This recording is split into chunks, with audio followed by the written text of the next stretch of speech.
देखिए 3 संख्याओं को जोड़ने पर 0 आ गया, तो आप यहाँ पर क्या कहेंगे सर, एक को हम कितना ले लेते हैं। देखो आप चाहो तो यहाँ पर एक को 1, एक को -1 और एक को 0 ले सकते हो, लेकिन रिस्क मत लो, क्या पता नीचे 0 बन जाए, और नीचे 0 बन जाएगा तो मामला पूरा का पूरा खराब हो जाएगा। तो इसको मत लो यहाँ पे, दूसरा वाला जो वैल्यू बताए थे वो लो, एक को -2 और बाकी लोगों को कितना ले लिया, तो 1 ले लिया।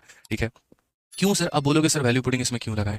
देखो कभी भी चाहे अलजेब्रा हो या तुम्हारा ट्रिग्नोमेट्री हो, लंबा चौड़ा इक्वेशन दिया है और ऑप्शन में यहाँ पर नंबर के फॉर्मेट में दिया है, गारंटी मेरे से लिखित रूप में लिखवा लो, वैल्यू पुटिंग से बनेगा ही, क्योंकि कोई ना कोई इसके अंदर में वैल्यू डाली गई होगी, तब जाकर के सॉल्व होने पर ये आया होगा ना। यानी ये इक्वेशन अपने वेरिएबल पे डिपेंड नहीं कर रहा है, कहीं ना कहीं उनके वैल्यू या उनके सम के ऊपर में ये डिपेंड कर रहा है। यहाँ पर मैं क्या वैल्यू ले लूँ, इससे मेरे भाई कोई भी फर्क यहाँ पड़ने की आवश्यकता नहीं है, समझ रहे हो? कोई फर्क ही नहीं पड़ता है, बस यहाँ जो फर्क पड़ता है वो इस बात पे कि इनका वोल सम के ऊपर में ये डिपेंड हो रहा है। तो हम कैसे करेंगे, तो हमने कहा बस यही वाली वैल्यू यहाँ रखते हैं दोस्तों। देखो p की वैल्यू -2 है, तो -2 का स्क्वायर कितना हो जाएगा, तो 4 हो जाएगा। -2 का स्क्वायर कितना हो जाएगा, 4 हो जाएगा। क्यू आर को गुना करके माइनस, तो यहाँ पर कितना हो जाएगा, 1 हो जाएगा। उसके बाद क्यू का स्क्वायर, तो क्यू का स्क्वायर यहाँ पर ये 1 हो जाएगा मेरे भाई, क्यू का स्क्वायर यहाँ 1 हो जाएगा। और p इंटू आर है, तो यहाँ p इंटू आर है, -2 को 1 के साथ गुना करेंगे तो -2 आएगा, उसको यहाँ पर करेंगे तो +2। देखो ये -2 आएगा, -2 के बाहर माइनस उसे +2 बना देगा, प्लस मेरे भाई आर का स्क्वायर, 1 का स्क्वायर कितना हो जाएगा, तो 1 हो जाएगा। 1 का स्क्वायर कितना हो जाएगा, 1 हो जाएगा। p इंटू क्यू, तो यहाँ देखो p को q के साथ में -2 और -2, ये -2 के बाहर ये माइनस हमारा इसका +2 बना देगा।